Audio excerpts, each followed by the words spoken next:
அஸ்ஸலாமு அலைக்கும்.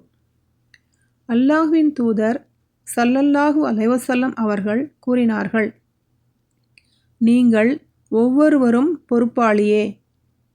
நீங்கள் ஒவ்வொருவரும் அவரவர் பொறுப்பு குறித்து மறுமையில் விசாரிக்கப்படுவீர்கள். ஆட்சித் தலைவரும் பொறுப்பாளரே. தம் குடிமக்கள் குறித்து அவர் விசாரிக்கப்படுவார். ஆண்மகனான குடும்பத் தலைவனும் தன் குடும்பத்துக்கு பொறுப்பாளியே. அவன் தன் பொறுப்புக்கு உட்பட்டவர்கள் பற்றி விசாரிக்கப்படுவான். பெண் தன் கணவரது வீட்டிற்கு பொறுப்பாளி ஆவாள். அவள் தனது பொறுப்புக்கு உட்பட்டவை குறித்து விசாரிக்கப்படுவாள். பணியாளர் தன் எஜமானின் செல்வத்திற்கு பொறுப்பாளர் ஆவான். அவனும் தன் பொறுப்புக்கு உட்பட்டவை குறித்து விசாரிக்கப்படுவான்.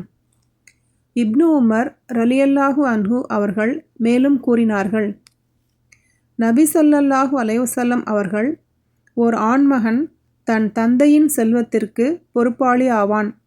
அவனுடைய பொறுப்புக்கு உட்பட்டவை குறித்து அவனும் விசாரிக்கப்படுவான்.